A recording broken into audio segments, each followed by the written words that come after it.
Hello viewers, welcome to S Pathshala. My self पूजा और आज हम लोग पढ़ेंगे क्लास 10th का 9th chapter that is heredity and evolution. So let's begin.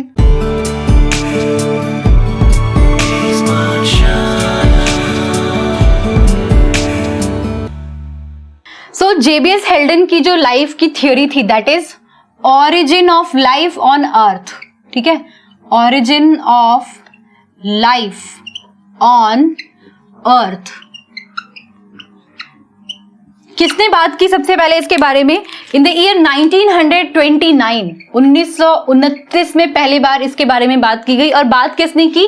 बात की जेबीएस हेल्डन ने, जो कहां से बिलोंग करते थे? इंग्लैंड से। And there was another scientist जिनका नाम था ओपरिन, ये थे रशियन। ठीक है, तो ये दोनों जो साइंटिस्ट थे इन्होंने सबसे पहली बार ये कहा कि life has originated from a pre existing organic molecule that is non living. Okay, तो इनका जो थ्योरी था वो ये था कि life originates from, that is life originates from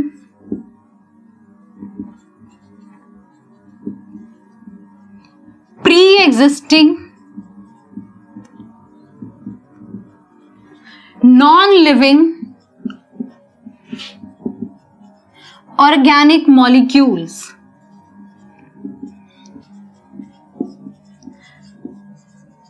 This is very important। Pre existing भी बोल रहे हैं और नॉन लिविंग भी बोल रहे हैं, और बोल रहे हैं कि ऑर्गेनिक मॉलिक्यूल भी होना चाहिए। ये ऑर्गेनिक मॉलिक्यूल इन्होंने बोला कि वो आरएनए भी हो सकता है और वो प्रोटीन भी हो सकता है, क्योंकि they can not be considered as the living organism ना, लिविंग थिंग तो नहीं है ये। यानी कि इनके कहने का ये मतलब था कि life has been originated from chemical evolution, है ना। लाइफ जो है वो बायोलॉजिकल सिर्फ नहीं रही है, लाइफ के ओरिजिन होने का जो स्टार्ट होने का जो पॉइंट था that was chemical evolution. Chemical substances के थ्रू लाइफ आई है। तो इसीलिए इन्होंने कहा कि लाइफ जो है वो प्री एग्जिस्टिंग यानी जो पहले से है, और वो भी नॉन लिविंग सब्सटेंसेस है, that is RNA and protein, और ये ऑर्गेनिक मॉलिक्यूल्स है, these are not inorganic molecules. Okay, तो ये जो इनकी थ्योरी थी इसको लगभग 24 साल के बाद किसने प्रूव किया? देयर वर टू साइंटिस्ट जिनका नाम था मिलर एंड यूरे। इन्होंने अराउंड 1952 या 1953 के आसपास एक एक्सपेरिमेंट परफॉर्म किया, और इस एक्सपेरिमेंट को बेसिकली मिलर्स एक्सपेरिमेंट भी बोला जाता है और मिलर एंड यूरे एक्सपेरिमेंट भी बोला जाता है, for confirming these statements which was given by Haldane and Oparin in the year 1929। तो इन्होंने एक एक्सपेरिमेंट प्लान किया जिसमें इन्होंने फाइंड आउट करने की कोशिश की कि लाइफ कैसे ओरिजिनेट हुआ होगा from pre existing non living organic matter के थ्रू। Okay, that is chemical evolution के लिए। तो इन्होंने अपने लेबोरेटरी में क्या किया? इन्होंने अपनी लेबोरेटरी में methane, ammonia, hydrogen plus water, इन सबको मिला करके एक फ्लास्क में बॉइलिंग कंडीशन में रखा एट अराउंड 800 डिग्री सेंटीग्रेड, और इसको इन्होंने इलेक्ट्रिक स्पार्क भी दिया। ठीक है, इलेक्ट्रिक स्पार्क। ठीक है, जब इन्होंने ये सारी चीजें एक फ्लास्क के अंदर बनाई ना, तो इन्होंने फर्स्ट टाइम देखा कि वहां पे क्या बन रहा है? Amino acids. अमाइनो एसिड्स पता है आपको क्या होते हैं? अमाइनो एसिड्स हमारी प्रोटीन बनाने की कॉन्स्टिट्यूएंट यूनिट्स हैं। ठीक है, जैसे मल्टीपल टाइप की amino acid like A, B, C, different type के अमाइनो एसिड। एक्चुअली हमारे पास 20 टाइप्स के अमाइनो एसिड, 20 to 22 टाइप्स के अमाइनो एसिड्स प्रेजेंट होती हैं। तो वी आर टॉकिंग अबाउट कि प्रोटीन्स जो होते हैं वो अमाइनो एसिड से बने होते हैं। अमाइनो एसिड्स हैं 20 तरह के, तो अलग अलग तरह का अमाइनो एसिड अलग अलग कॉम्बिनेशन में हर तरह का प्रोटीन बनाता है, यानी कि जितने भी प्रोटीन्स हैं वो अमाइनो एसिड से बने हुए हैं। सो ये जो ऑर्गेनिक मॉलिक्यूल है, ये आरएनए और प्रोटीन, यानी जब इन्होंने ये बनाया, जब एक्सपेरिमेंट परफॉर्म किया, तो वहां पे इन्होंने देखा कि पहला जो कंपाउंड बन रहा है वो क्या बन रहा है वहां पे? अमाइनो एसिड्स का। यहां पे आपको एक चीज और देखनी है, यहां पे आपको ये भी ध्यान रखना है कि ये जो इन्वायरमेंट था हमारा जो अर्थ का प्रिमिटिव एनवायरनमेंट था वो क्या था, रिड्यूसिंग एनवायरनमेंट था, उसको हम रिड्यूसिंग एनवायरनमेंट बोलेंगे। क्यों बोलेंगे रिड्यूसिंग एनवायरनमेंट, क्योंकि वहां पे ऑक्सीजन प्रेजेंट नहीं है। आप लोग अपनी केमिस्ट्री क्लासेस में ये सब चीजें पढ़ते हैं, reducing reaction, non reducing reactions. Okay, तो यहाँ पे आप देखिए मीथेन है, अमोनिया, हाइड्रोजन एंड वाटर है, but there is no oxygen.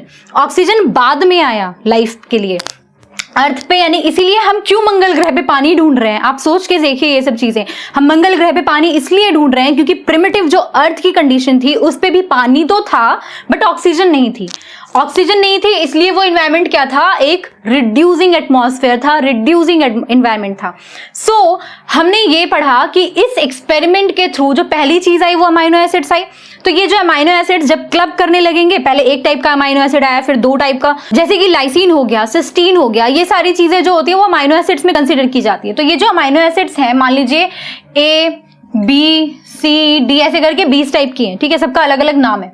तो ये जब एक तरह से कंबाइन करेंगे ABCD के फॉर्म में तो ये एक टाइप का प्रोटीन बनाएगा। अगर B, C, A, D ये कंबाइन करेंगी तो ये दूसरे टाइप का प्रोटीन बनाएगा।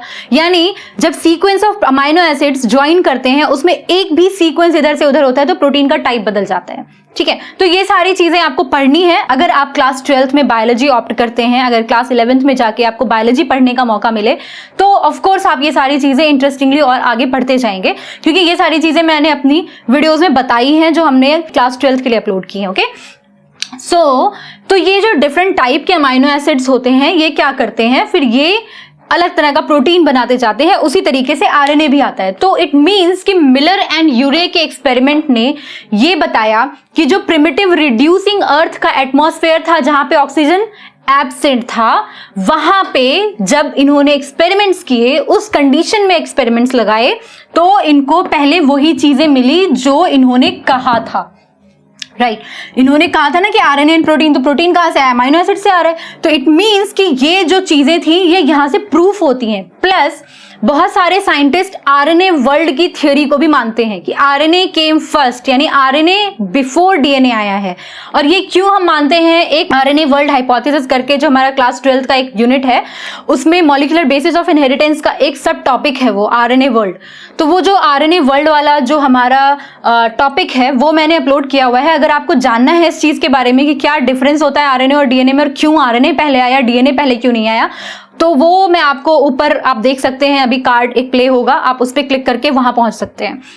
तो आप इस तरह के जो भी वीडियोस हैं आप उसको, अगर आपको ज्यादा नॉलेज चाहिए तो आप ऑब्वियसली उसको जाके पढ़ सकते हैं। बट यस, आपके सिलेबस के लिए मैं बस इतना बताना चाहती हूँ कि ये जो चीजें हैं, ये जो एक्सपेरिमेंट्स हैं, ये सारे एक्सपेरिमेंट्स ये प्रूव करते हैं कि life on earth has been originated from non living pre existing organic molecules, जो हमें जेबेस हेल्डन एंड ओपेरिन ने एक स्टेटमेंट के फॉर्म में दी थी, जिसको बाद में प्रूव किया मिलर एंड यूरे ने, जिसको हम मिलर्स एक्सपेरिमेंट्स भी बोलते हैं। ओके, तो आई होप आपको ये सारी चीजें बहुत अच्छे से क्लियर रही होंगी, because these are very very interesting topics.